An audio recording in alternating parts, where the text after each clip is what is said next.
لوگ حیران ہو گئے کانوں کو کھڑے کہ یہ کیا کہہ رہا ہے. تو سارے بھاگے مسجد نبوی کی طرف آئے. انہوں نے دیکھا کہ واقعی وہ تو وہاں پہ تعلیم و تربیت کے حلقے لگے ہوئے ہیں, وہ تعلیم و تربیت کی بات ہو رہی ہے.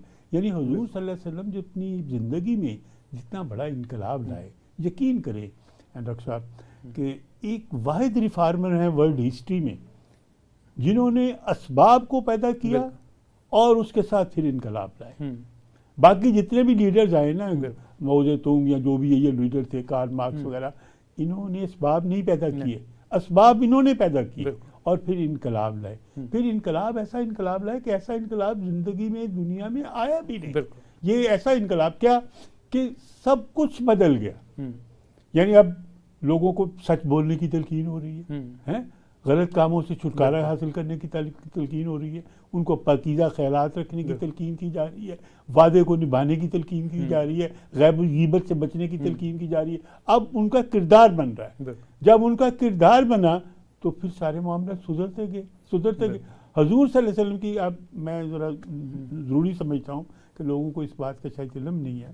نبی پاک صلی اللہ علیہ وسلم جب مسجد نبی میں آئے تھے, ایک دن کہنے لگے کہ میرا دل کر کیا, کتنے زبردست بصیرت والے تھے. انہوں نے کہا مجھے ذرا مدینہ منورہ کی سیر کراؤ. حضور صلی اللہ علیہ وسلم ان کو صحابہ اکرام لے گئے تو انہوں نے 26 کنال کا رقبہ ایئر مارک کیا کہ یہاں ہم مارکیٹ بنائیں گے. ٹھیک ہے, ساری مارکیٹ جہاں بنے, کیونکہ یہودیوں کا نظام تھا نا, یہودی کی مارکیٹ چل رہی تھی, سارا کچھ چل رہا تھا. پھر آپ نے اسٹریٹجی بتائی کہ یہاں ہم نے کام کیسے کرنا ہے. پرافٹ میں یہ ہو کہ اونٹوں پہ جتنا سامان لدا ہوا ہے سارا برابر بک جائے اور جو رسیاں ہیں وہ بچ جائیں, وہی پروفٹ ہے. پھر حضور صلی اللہ علیہ وسلم نے ان کے رہنے سہنے کا, باہر سے جو تاجرات تھے ان کا بندوبست کیا, ان کے جانوروں کا کیا. اتنی زبردست کہ میں حیران ہوگا, مجھے یہ باتیں پلاننگ پوری, میں بہت زبردست یار سیریس اسکالر سے باتیں سن رہا تھا. میں سمجھ رہا کہ یار نبی پاک صلی اللہ علیہ وسلم نے تجارت کی تھی حضرت خدیجہ کے ساتھ مل کے, تو یہی کرتے تھے, مال لے کے جاتے تھے, ادھر بیچتے تھے, ادھر آگے اس کو پیسے دیتے تھے.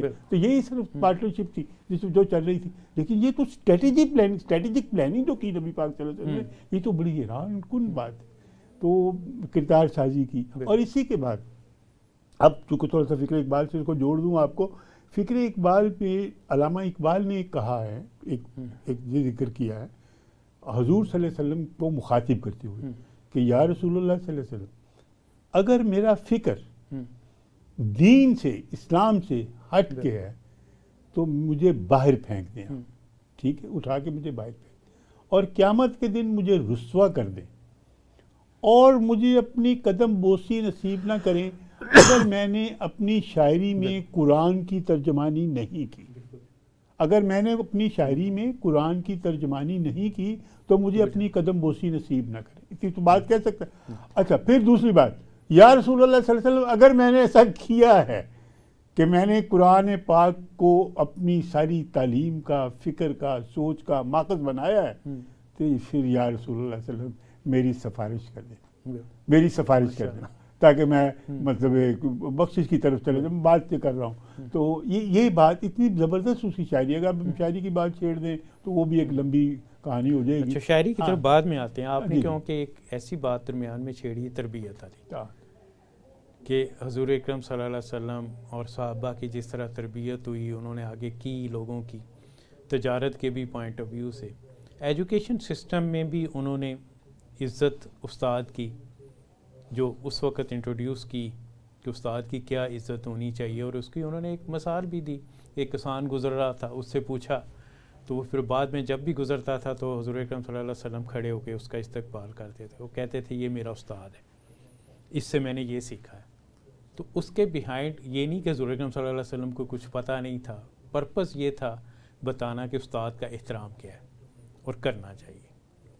اب یہاں وائس چانسلر بھی آئے میرے پروگرامس میں اور ایجوکیشنسٹ بھی آئے, تو میرا ان سے ایک کویسچن ہوتا تھا. میں کہتا تھا میں جب گھر سے نکلتا ہوں اور آفس تک آتا ہوں تو لاہور جیسے شہر میں جس طرح مجھے ٹریفک نظر آتی ہے, کوئی ادھر سے آ رہا ہے, کوئی ادھر سے آ رہا ہے, اور لاہور میں تو زیادہ تر پڑھے لکھے ہیں, ان پڑھ تو کم ہے. اب پڑھے لکھے اگر قانون کی پاسداری نہیں کر رہے تو اس کا مطلب یہ ہے کہ ہمارے ایجوکیشن سسٹم میں تربیت ختم ہوگی. تو آپ نے علامہ اقبال کا بھی ذکر کیا, انہوں نے بھی تربیت پہ زیادہ فوکس دیا ہوا تھا. تو اس پوائنٹ آف ویو سے بھی آپ اب جو بات کر رہے تھے، ہماری قوم کی اس وقت جو حالت ہے، کچھ تو آپ نے ذکر کیا، ٹریفک ڈسپلن نہیں ہے، بالکل نہیں، ٹائم ڈسپلن نہیں ہے، ٹائم ڈسپلن ہے، ٹائم ڈسپلن نہیں، ٹائم کو تو کوئی سمجھتا ہی نہیں ہے. 9 بجے کا پروگرام ہے، لوگ آئیں گے 10:30 11 بجے شروع ہوں گے آنے، وہ کرتے کرتے 12 بج جائیں گے. جو لوگ 9 بجے آئے ہوئے ہیں، جنہوں نے کوئی ٹائم ڈسپلن کو آبزرو کیا ہے، وہ کتنی مشکل میں پڑ گئے ہیں، اس کا احساس ہی کسی کو نہیں. ٹائم ویسٹ ہو رہا ہے، مطلب یہ لوگ پرواہ نہیں کرتے. جس قوم کے اندر ڈسپلن نہیں آئے گا، قائد اعظم کا کیا نعرہ تھا، فیتھ، ڈسپلن، اور تیسری بات یہ تو انہوں نے کہی نہیں تھی کہ یہ چیز ڈسپلن قوم میں ہونا چاہیے. ہماری قوم ایمان، اتحاد اور تنظیم وہی ہے نا کہ وہ ہماری قوم میں تو ڈسپلن ہے ہی نہیں، مطلب ڈسپلن نام کی چیز بھی نہیں ہے. اچھا، اب آپ نے بات کر دی معلم کی. اب معلم کی نسبت دیکھیں کتنا مقام ہے. سب سے پہلا انسان جو دنیا میں آیا وہ معلم بن کے، حضرت آدم علیہ السلام کی بات کر رہا ہوں، ٹھیک ہے. اس کو اللہ پاک نے سارے اسماء سکھائے نا، نام سکھائے. جب ذکر ہوتا ہے تو وہ بھی مطلب علم کے ساتھ ہے، وہ پہلے آدمی تھے. پھر نبی پاک صلی اللہ علیہ وسلم نے خاص اس بات کا ذکر کیا کہ میں معلم بنا کے بھیجا گیا، ٹھیک ہے. ان کی وہ ہے کہ یہ قرآن پاک کی تلاوت کر کے سنائیں گے، علم و حکمت کی تعلیم دیں گے، یہ ساری باتیں انہوں نے کہی. تزکیہ نفس کا بات کریں گے، یہ چیزیں سکھائیں گے. اچھا، اس کا مطلب یہ اچھا، اس کے ساتھ آگے چلے ذرا.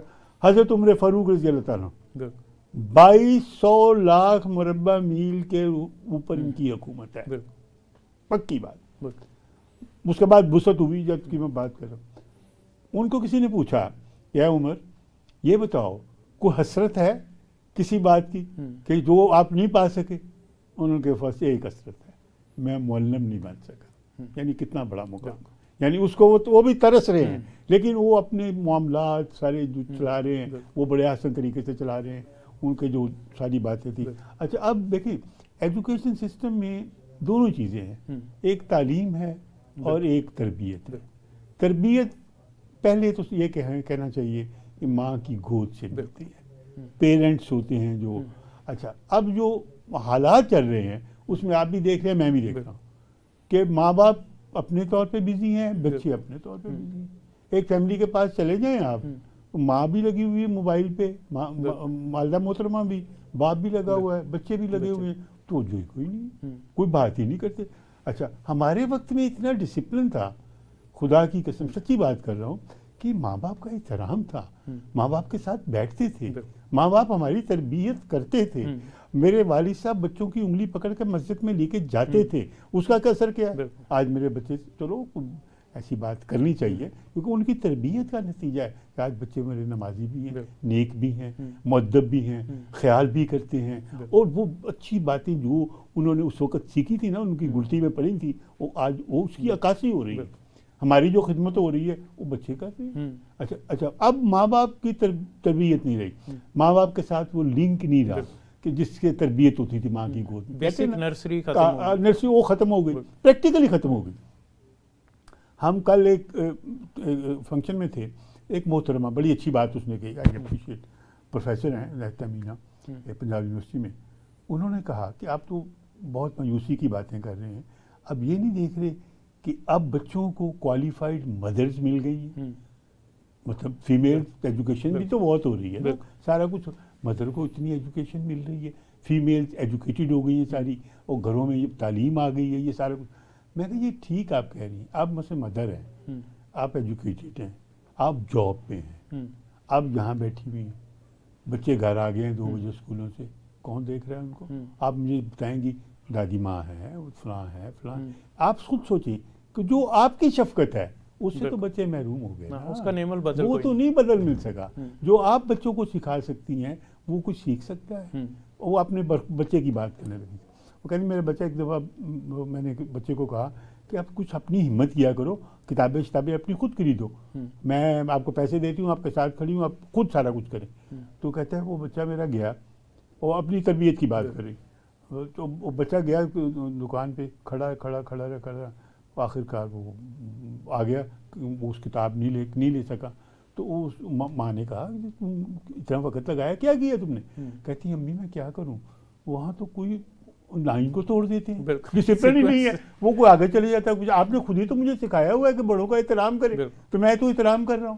میں تو بڑوں کا احترام میں اپنی وہ میں جگہ نہیں پا سکا کہ میں اپنی وہ اس کی مانے کا بیٹا کبھی کبھی اپنا حق لینے کے لیے نا کچھ اگریسو ہونا پڑتا ہے, کچھ تھوڑا سا کرنا پڑتا ہے. لیکن مطلب یہ ہے کہ واقعی صحیح بات ہے, اگر جو مائیں پڑھی لکھی ہیں وہ اس کی بھی جاب کرتی ہیں, ان کو اتنا وقت نہیں ہوتا کہ وہ اپنے کر سکیں.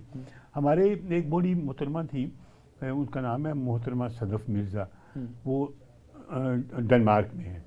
تو وہ اقبال پہ بڑی عبور دسترس رکھتی ہیں علم پہ.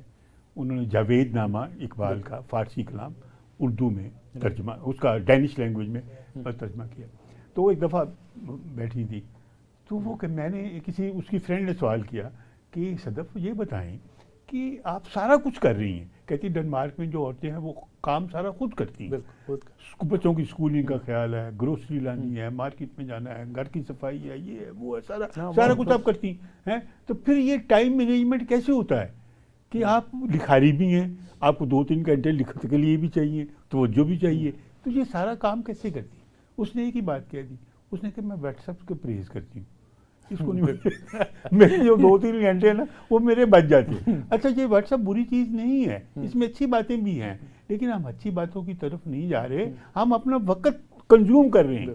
Time is money, time is our capital. I mean بچوں کے لیے بھی اور ہمارے لیے بھی, ہم اس کو ٹائم کنزیوم کر رہے ہیں. اس ٹائم کی قیمت یہ ہے کہ ہم اس کو دیکھتے رہے ہیں. بچوں کا دھیان اس طرف ہوتا ہے, ماں اس کو پڑھانے کی کوشش کرتی ہے, کتاب لکھانے کی, یہ جو ہمارے گھر میں بھی ہو رہا ہے. وہ مدر اتنی کوشش کرتی ہے کہ میرے بچے پڑھ جائیں, اسکول کا جو ہوم ورک ہے وہ صحیح طرح کر لے, لیکن توجہ ان کی ادھر ہٹی ہوتی ہے کہ ذرا ماں ادھر ہو تو میں موبائل پکڑ ٹیچ کر دوں. اب یہ جو عادتیں ہیں, یہ ٹریننگ یہ کہاں سے ملی؟ اچھا یہ تو گھر کی بات ہوگی کہ مدرز جو ہیں وہ لنکیج نہیں رہا بچوں کے ساتھ نا, پریکٹیکلی لنکیج نہیں رہا. اور ہمیں لنکیج کا فائدہ ہوا ہے کہ ہمارے بچے تربیت پا گئے, اچھے بن گئے, لائق فائق ہو گئے, سب کچھ ہو گیا, تربیت کا اثر ہے. اچھا اس کے بعد دیکھیں اب گھر کی 4 دیواری سے باہر نکلیں تو بچوں نے کالجز میں جانا ہے, یونیورسٹیز میں جانا ہے, جو پروفیشنل انسٹیٹیوٹ میں جانا ہے, جہاں بھی جانا. اب وہاں پہ چلیں, اگر پڑھائی ہو رہی ہے لیکن کورسز میں وہ تعلیم نہیں ہے جن سے ان کی تربیت ہو سکے, جس سے وہ انسان بن سکے اور صحیح مسلمان بن سکے. اب یہ کہنے میں لوگ حد تک سی محسوس کرتے ہیں, یار آپ پرانے زمانے کی بات کرتے ہیں, وہ یار ہم مسلمان نہیں ہیں, ہم مسلمان ہیں. مسلمان کی کیا ٹریننگ اس کی ہو رہی ہے؟ اس کو بتایا جا رہا ہے کہ آپ نے سچ بولنا ہے. کیا اس کو بتایا جا رہا ہے کہ آپ نے غیبت نہیں کرنی؟ آپ اس کو بتایا جا رہا ہے کہ آپ نے بدعہدی نہیں کرنی؟ اس کو بتایا جا رہا ہے کہ مجھے سچ بولنا ہے. تو مجھے باتیں بتائی جا رہی نہیں بتائی جا رہی, اس کی افادیت کا اس کو پتہ ہی نہیں ہے. ہم نماز دیکھیں, اس تربیت کا کیا ہو رہا ہے؟ تربیت چونکہ نہیں ہو رہی, وہ اثرات نظر آ رہے ہیں. نمازیں پڑھتے ہیں, مسجد میں جاتے ہیں, جھوٹ بولتے ہیں, دغا دیتے ہیں, چور چکاری کرتے ہیں, دوسروں کے مال پہ نظر رکھتے ہیں. نمازیں پڑھ رہے ہیں, روزے بھی رکھ رہے ہیں, زکاتیں بھی دے رہے ہیں, لیکن چونکہ وہ جو تربیت جو اس کے اس میں کیا کہتے چاہیے اندر ہونی چاہیے تھی نا, وہ نہیں ہے. اس کو یہ احساس ہی نہیں ہے کہ میرا ایمان کیا ہے, میرا دین کیا ہے, میرا دین مجھے کہتا کیا ہے. مطلب اس طرف اس کا دھیان ہی نہیں ہے, اس کا اخلاق ہی نہیں ہے, اخلاق بھی پورا گندہ ہے. حضور صلی اللہ علیہ وسلم نے جو میں انقلاب کی بات کی تھی نا, یقین کریں کہ یہ انقلاب جو لائے نا اپنے اخلاق کی وجہ سے لائے. ان کے اوصاف حمیدہ, کہ آپ خود سوچیں کہ ان کے پاس کوئی ہتھیار تھے, کوئی ایمونیشن تھا, کوئی فیکٹریاں تھیں جس وجہ سے سارے فتوحات ہوتی رہی. کس طرح ہوئی؟ خندقیں کھودتے تھے یار. میں سعودی عربیہ میں گیا 10 سال رہا ہوں, تو میں دیکھتا ہوں, اب حیران ہوتا ہوں اللہ کی قسم, یار ایکسکویشن ہم کرتے تھے کیبل لیگ. میں الیکٹریکل انجینئر ہوں, تو وہاں پہ ہمارا یہی جاب تھا, تو کیبل لیگ کر رہی. اچھا یقین کریں کہ اب بڑی بڑی مشینوں کے ساتھ, ڈوزر کے ساتھ ہیں, وہ زمین کھدتی نہیں کھودی جاتی. اس زمانے میں خندق بنا دی, کمال کرتے وہ. پھر اچھا وہی اسٹریٹجک پلاننگ, پریکٹیکل دیکھیں. اور حضور صلی اللہ علیہ وسلم بھی لیڈر ہیں, جو لیڈر آف دی ہاؤس ہیں, پرائم منسٹر ہیں, اسٹیٹ ہیڈ ہیں, وہ بھی خندق کھود رہے ہیں, وہ بھی خندق کھود رہے ہیں, مٹی سے بھرے ہوئے, پتھر پیٹ پہ بندھے ہوئے ہیں, بھوک لگی ہوئی ہے, پتہ نہیں کیا ہوتا ہے. لیکن وہ یہ تربیت ہے. یہ نہیں کہا کہ چلیں یار میں تو لیڈر ہوں, میں تو پرائم منسٹر ہوں, مجھے تو یہ کام کرنا ہے. لیڈنگ فرام فرنٹ کا رول انہوں نے پلے کیا. تو وہ اپنی ٹیموں کو بھی لگایا ہوا ہے, ان کو لائن مار کی ہوئی, ساری اسٹریٹجی بنائی ہے کہ کس طرح خندق کھودنی ہے، کیسے ہونی ہے، کہ سارا کچھ، لیکن اور خود بھی اس میں شامل ہیں. ہمارے ہاں یہ کیونکہ بریک کا ٹائم ہو گیا، بریک کے بعد آ کے ہم پروگرام کا یہیں سے آغاز. ناظرین بریک کا وقت ہو گیا، اسٹے ٹیونڈ، ہم تھوڑی دیر میں واپس آتے ہیں.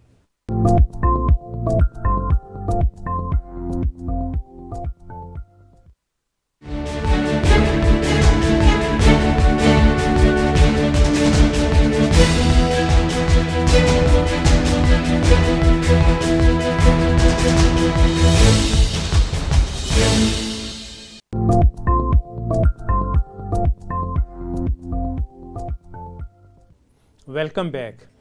جی خواجہ صاحب، درمیان میں آپ کی انجینئرنگ کی بات آئی تھی.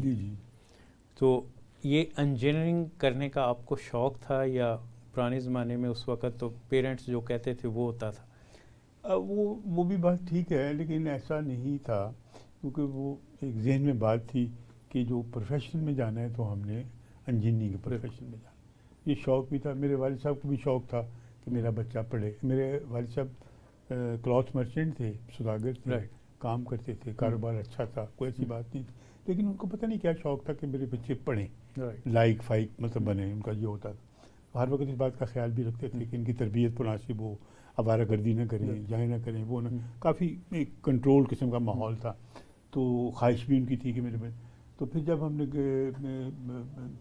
ایف ایس سی کی، بی ایس سی کی گورنمنٹ کالج سے، تو والد صاحب بڑا خوش تھے اور میں بھی تھا کہ ٹھیک ہے یار اللہ کا شکر ہے ہمیں ایڈمیشن مل گئی آن میرٹس پہ.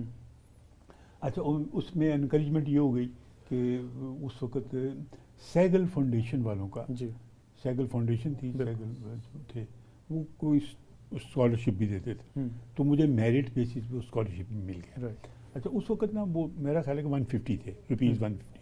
بات ہے وہ 65 کی بات کر رہا ہوں، اب کتنا عرصہ ہو گیا. اس وقت بڑی بات تھی. اتنے پیسے ان سے ملتے تھے اور اتنے پیسے والد صاحب سے گھر سے مل جاتے تھے. ہم بس پرنسز کی طرح رہ رہے تھے.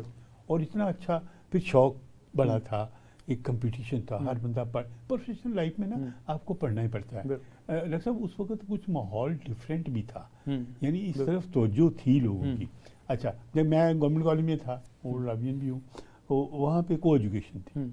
میں حلفیہ کہتا ہوں یہ بات کہ کو ایجوکیشن تھی، لیکن جو فزکس میں یا میتھمیٹکس میں جو لڑکیاں تھیں ان کے ساتھ ایک کمپٹیشن ہوتا تھا کہ میرے نمبر زیادہ ہیں کہ اس کے زیادہ. اگر اس دفعہ اس کے زیادہ ہے تو میرے نیکسٹ ٹائم میرے زیادہ ہوں. مطلب دوسری طرف تو کوئی رجحانات ہی نہیں تھے.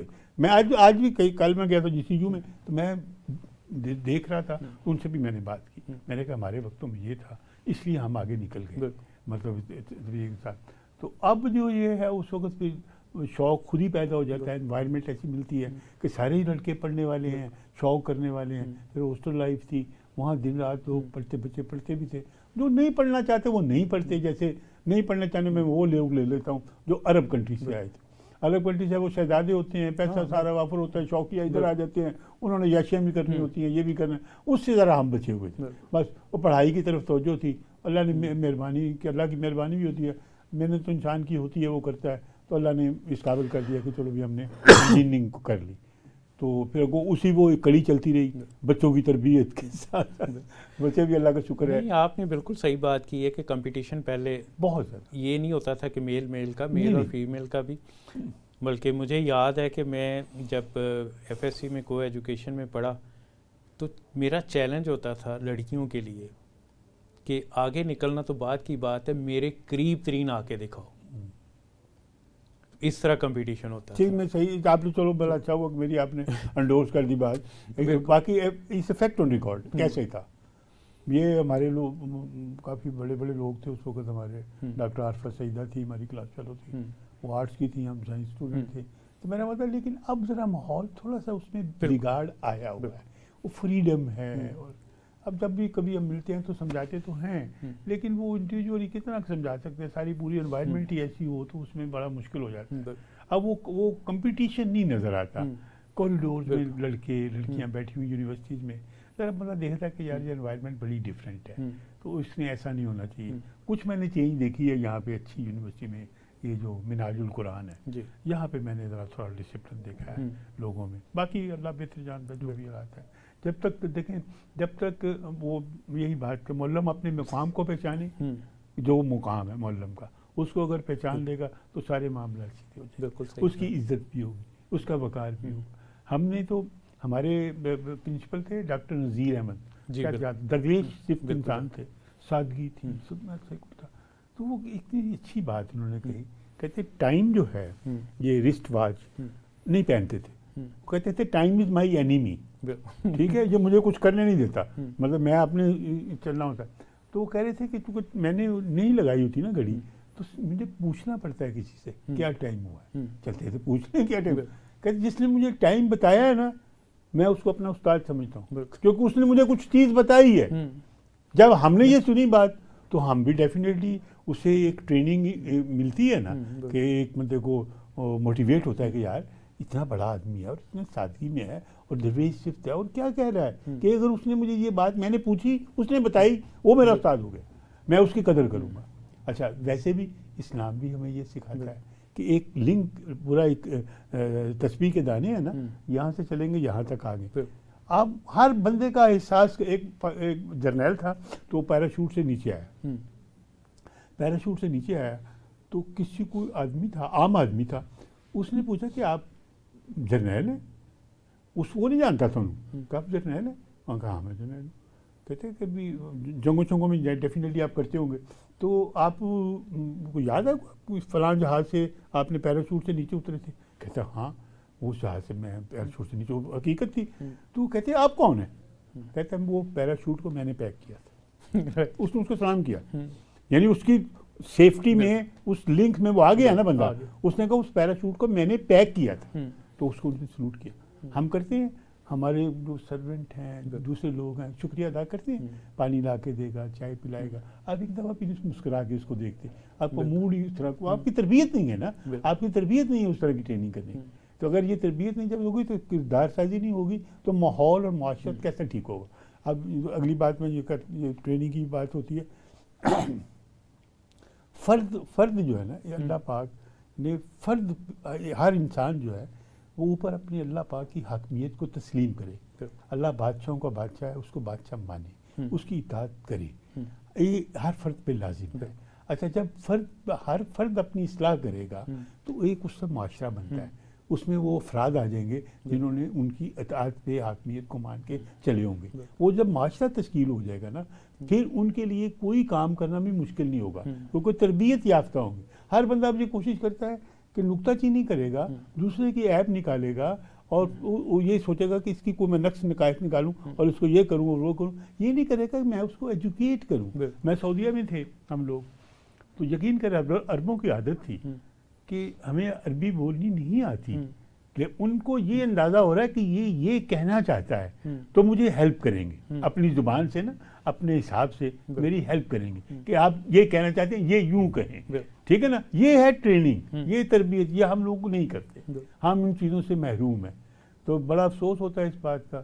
تو اللہ کا شکر ہے چلو ہم نے انجینئرنگ کر لی، اس کے بعد پھر مختلف جگہ پہ سروسز کرتے رہے، اور اللہ کا شکر ہے کہ معاملات چلتے رہے، سارے اچھے چلتے رہے۔ اب تو ایجوکیشن سسٹم میں بہت ذرا غور و فکر سے دیکھیں نا تو آپ کردار سازی بالکل نہیں رہی، اور بالکل مطلب فقدان ہے، بہت فقدان ہے، کبھی عرصے سے فقدان ہے، اور اس کے لوگ کوئی توجہ نہیں دے رہے، مطلب جو کچھ بھی کر رہے ہیں۔ اچھا میں ایک دفعہ پڑھ رہا تھا، ڈاکٹر صاحب سے شیئر کرتا ہوں، ایک میں مقالہ پڑھ رہا تھا، اس نے بتایا کہ جو باہر کے فارغ التحصیل لوگ ہوتے ہیں بڑی کلاسوں ہائر اپ کے، تو وہ کیا کرتے ہیں، وہ تقریباً کہتے ہیں کہ 18 سکلز ان کے پاس ہوتی ہیں، 18 سکلز کی ان کو ٹریننگ ملی ہوتی ہے۔ 2-3 کا میں ذکر کر دیتا ہوں۔ ٹیبل مینرز کا ان کو پتہ ہوتا ہے، ٹھیک ہے، ڈریسنگ کا ان کو پتہ ہوتا ہے کیسے ڈریسنگ کرنی، کب کاجل ڈریس پہنے، کب کچھ پہنے، ٹھیک ہے نا۔ اچھا تیسرا وہ کہہ رہے تھے کہ ٹیبل مینرز اور ڈریسنگ ہے، اور پھر اسپیکنگ پاور، یعنی وہ بول سکتے ہیں، ہر موضوع پہ گفتگو کر سکتے ہیں۔ ہمارے بندوں میں تو یہ ریزرویشن ہوتی ہے، ہمارے پڑھے لکھے لوگوں کو پتہ نہیں ہے، تمیز نہیں ہے، کپڑے کیسے پہننے ہیں، ٹیبل مینرز کیا ہے، کیسے کھانا ہے، کیسے نہیں۔ اب شادی بیاہ پہ دیکھ لیں، ٹریننگ کا اثر ہے نا، یہ تربیت کا اثر ہے نا۔ کھانے کو کہتے ہیں جی کھانا کھل گیا، وہ کھانا کیا کھل گیا، ایسے لپٹ پڑے ہیں، میں حیران ہوتا ہوں۔ مجھے بھی حیرت ہوتی ہے، اچھے خاصے پڑھے لکھے لوگ، پڑھے لکھے۔ اچھا اس سے آگے چلتا ہوں، پیچھے ایک فنکشن تھا Chinese day, Chinese national day, اس پہ ہم گئے تھے، تو انہوں نے کیک کاٹا، کیک کٹنگ سیریمنی تھی، تو کیک تو کٹا, اب اتنا کیک ہے اور اتنا بندہ بیٹھا ہوا ہے, تھوڑا تھوڑا شیئر کرنا ہے. یقین کریں لوگ ایسے پلیٹیں بھر رہے تھے, میں کہہ رہا تھا یار کتنا کھانا ہے آپ نے. نہیں کیک تو ویسے روٹین میں بھی اگر گھر میں بھی ہو تو آپ ایک پیس لیں گے نا, ایک سلائس لیں گے, وہی عادت رکھو. لیکن وہاں تو بیشوں کی طرح پڑ رہے تھے. میں کہہ رہا تھا یار یہ دیکھو کیا باہر کے لوگ چائنیز کیا کہیں گے, ان کے اندر اتنی بات بھی نہیں ہے. تو وہ دیکھ دیکھ کے حیران بھی ہو رہے تھے. یہی وجہ کہ ہماری قوم کی تربیت نہیں ہو رہی. ہم ہجوم بنے ہوئے ہیں, ہنگامے کرتے ہیں بس, لیکن اصل کوئی نہیں ہے. کیا کہتے ہیں, یہ بھی میں ذرا کہہ دوں تو اچھی بات ہے کہ ہمارے تہوار جو ہوتے ہیں, جس میں 14 اگست بھی ہے ہمارے لیے بڑی کامیابی کا دن, اور پاکستان بنا, اور یہ سارا, اس دن ہم یہ اپنا کریں کہ ہم اپنا دیکھیں کہ ہم آگے بڑھے ہیں یا پیچھے آ گئے ہیں. بالکل انالیسس کریں اس کا. آپ کی پھر خوشی کے ڈنکے بجائیں آپ, پھر وہ خوشحالی کے نعرے لگ رہے ہوتے ہیں تو کاغذی کارروائی دیکھو تو بس ساری کاغذی کے نعرے ہوتے ہیں. آپ دیکھیں معاشی طور پہ ہم کہاں کھڑے ہیں, سماجی طور پہ ہم کہاں کھڑے ہیں, اور کوئی قسم کی کوئی ایسی بات نظر نہیں آتی ہے ہمارے اندر کہ ہم کہیں گے یار ہم کوئی ترقی یافتہ قوم نہیں. اب میں یہاں سے یہ بات بھی کروں آپ سے, جاپان ایٹم بم کھا کے, ایٹم گرا ان پہ, تباہ ہو گئی, بالکل تباہ ہو گیا. اچھا پھر کیا ہوا, پھر ان پہ فوج رکھنے پہ پابندی لگ گئی. میں وہ بھی بتاتا ہوں آپ, وہ بھی اس میں ذکر کرتا ہوں جو بات آپ کہنا چاہتے ہیں. ان کے جب یہ سارا کچھ ہو گیا تو ایک دفعہ انہوں نے, یہ آپ نے جو بات کر دی اس بات کو ملاتا ہوں, وہ کب آئی بات, انہوں نے اپنے سسٹم کے لیے, کوالٹی کنٹرول سسٹم کے لیے وہاں سے امریکہ نے ان کو ٹھیس پہنچائی تھی, لیکن وہ سمجھتے تھے کہ امریکہ ہم سے بڑا ہے, ٹیکنالوجی میں بھی آگے ہے, ویسے بھی آگے ہے, سپر پاور ہے, ہم بہت چھوٹے ہیں, ہم اس کے سامنے نہیں کھڑے ہو سکتے. دیکھو جب بات حقیقت کو مان رہے ہیں کہ ہم اس کے سامنے نہیں کھڑے ہو سکتے, کس کو بلا رہے ہیں, امریکن ایڈوائزر, کہ ہمیں آپ کے بتائے کہ ہم اپنے کوالٹی سسٹم کو کیسے, ٹھیک ہے. وہ آیا تو اس نے 2-3-4 چیزیں تبدیل کر دی. اس نے کہ یہ کرو کہ جو شہنشاہ ہے وہ برائے نام ہوگا, اس کا برائے نام head of the state ceremonial ہوگا. دوسرا یہ ہے کہ فورسز کے بارے میں آپ کوئی اس طرف اس کو نہ ڈیولپ کریں گے, نہ پرموٹ کریں گے, ایئر فورس, نیوی کی یا دوسری آرمی کی, کوئی فوجوں کی طرف آپ کا دھیان. انہوں نے ساری باتیں یہ کانسٹیٹیوشن میں ہو گئی باتیں ان کے, انہوں نے مان بھی نہیں اور ہو بھی گئی. انہوں نے سوچا, کتنی اچھی قوم تھی یار, انہوں نے یہ سوچا چلو اچھا ہوا یہ فیلڈ ہمارے لیے بند ہو گئے, ابھی اور تو کافی فیلڈ اوپن ہیں, اتنی ٹیکنالوجی اوپن ہے, اس میں ہم ترقی کریں گے. پھر وہی ہوا, ایک وقت تھا امریکہ کی گاڑیاں سڑکوں میں دوڑتی تھیں, پھر ایک فاکس ویگن دوڑتی تھی, جرمنی کی گاڑیاں, پھر ایک وقت آیا جاپان کی گاڑیاں دوڑ, کوالٹی پیرامیٹر تگاچی ان کا بڑا مشہور. بالکل. اب دیکھیں کہ اب جاپان کی گاڑیاں سڑکوں پہ پھر رہی ہیں. جب جاپان ترقی کر رہا تھا, امریکہ کا پولو 2 اوپر گیا, ان میں ایک ریکارڈر رکھنا تھا, حقیقت افیکٹ آن ریکارڈ, انہوں نے اندر ایک چھوٹا سا ریکارڈر رکھنا تھا, ان کے پاس نہیں تھا, امریکہ کے پاس نہیں, جاپان کے پاس تھا, اور جاپان کا ریکارڈر انہوں نے اس میں رکھا. اچھا مطلب یہ انہوں نے کیا کیا, اب دیکھو اس قوم نے کیسے بنایا اپنے آپ کو. اگر میں ایک بات بتا دوں آپ کو, ایک بوڑھی عورت ہے, قوم کیسے بنی, آپ کو اندازہ ہوگا, ایک بوڑھی عورت ہے, اولڈ لیڈی ہے, 2 بیگ اس نے اٹھائے ہوئے ہیں, بس پہ بیٹھتی ہے, ٹرانسپورٹ جو بھی ہے اس میں بیٹھتی ہے, تو لوگ دیکھ رہے ہیں کہ بڑی چڑھی ہے, بیٹھ گئی ہے, تو اس نے 2 ٹکٹیں اس میں ڈال دی. وہ جو ہوتا ہے نا, ٹکٹیں انہوں نے ایڈوانس لی ہوتی ہیں نا, تو اس میں ڈال دی. لوگ دیکھ کے حیران ہو رہے ہیں کہ بوڑھی عورت ہے, ٹکٹیں 2 ڈال رہی ہے, حالانکہ وہ تو ایگزمپٹڈ ہے, اس ایج میں تو وہ اس کو ٹکٹ ہے ہی نہیں.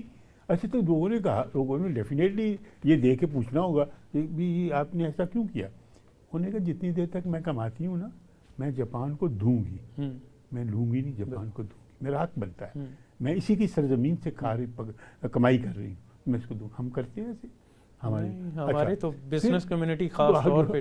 تو انہوں نے کہتے ہیں معاملات میں ریئیکٹ نہیں کیا, انہوں نے ایکٹ کیا وائزلی, آہستہ آہستہ آہستہ آہستہ آہستہ آہستہ ترقی کرتے گئے اور کرتے گئے، اور اتنے محنتی ہیں، اتنی صفائی ہے، اتنا اخلاق ہے، سب چیزیں جیسے سنتے بھی ہیں پڑھتے. بتا رہے تھے کہ پبلک ٹوائلٹ جو ہیں، خواجہ صاحب آپ اندر جائیں گے آپ کو پتہ ہی نہیں لگے گا کہ دوسرا بندہ گیا، اتنی صفائی.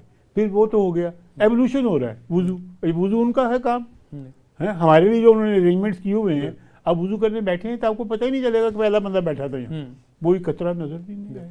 یہ ہے صفائی، یہ ہے عالم ان کا کہ محنت. ہماری قوم میں محنت بھی ختم ہوئی، ایک تو تربیت ختم ہو گئی، ایک سر محنت بھی ختم ہو گئی. محنت کی وجہ سے اگر جس قوم میں محنت ختم ہو جائے، محنت نہ کرے، مشقت نہ کرے، سارے کام جو ہے ہارڈ ورک از دا کی ٹو سکسیس، اگر آپ نہیں کریں گے تو آپ پیچھے رہ جائیں گے. اور پیچھے رہ گئے ہیں. ہم نے اتنی بڑی ڈیٹرنس کریٹ کی، ایٹم بم بنایا انجینئر ڈاکٹر عبدالقدیر خان نے، جو اس کی ٹیم نے ساری مل کے. ایٹم بم اتنی بڑی ڈیٹرنس ہے کہ ہماری طرف کو آنکھ اٹھا کے نہیں دیکھ سکتا. تو کیا ہوا؟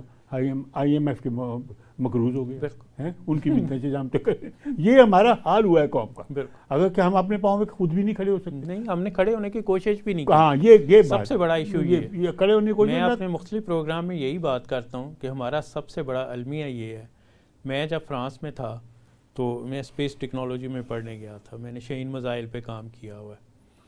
تو وہاں پہ ہم نے اپنے کنٹریز ملٹی نیشنل کلاس تھی، اپنے کنٹری پہ پریزنٹیشنس تھی. میں نے جب اپنے کنٹری کے اوپر پریزنٹیشن دی تو ناروے کا ایک لڑکا مجھ سے کویسچن ایک کرتا ہے، کہتا ہے کہ جو کچھ تم نے بتایا ہے تو تمہارے پاس ملک میں جتنے ریسورسز ہیں، ہمارے ملک میں تو اس کے مقابلے میں کچھ بھی نہیں، لیکن آپ کے ملک کو ہم امداد دیتے ہیں. اب ناروے ہمارے لاہور سے بھی چھوٹا ہے، بالکل چھوٹا. تو کتنی افسوس کی بات، بہت افسوس کہ ہمارے پاس ریسورسز ہیں، ہم ان کو استعمال کرنے کی بجائے ہماری کوشش ہوتی باہر سے ڈالر لیں اور اس پہ عیاشی کریں. اچھا پھر ہاں یہ آپ نے لفظ بول دیا نا کہ وہاں سے ڈالر آئیں ہم عیاشی کریں. اس کا نہیں ہے کہ ہم پراپر چینل میں اس کو استعمال کریں، وہ پیسے جو آئے ہیں اس کو استعمال کریں تاکہ ہماری ترقی ہو، ہم آگے بڑھیں، ڈیولپمنٹ ہو. اس میں کوئی بات ہی نہیں کرتے. ہمارے تو دیکھیں، ہمارے ان جرنل میں بتا رہا ہوں آپ کو، میں تو انجینئر بھی ہوں، وقتہ میں بھی رہا ہوں، سب باتیں. کوئی کانٹریکٹ تھرو نہیں ہوتا جس میں کک بیک نہ ہو. بالکل. آئی ایم ایف سے معاہدہ کیوں دیر سے ہوا؟ یہ کتنی دیر لگی منٹیں انتظام سے، کک بیک نہیں تھی نا بن رہی کا. اب جس معاملے میں کک بیک ہوتی ہے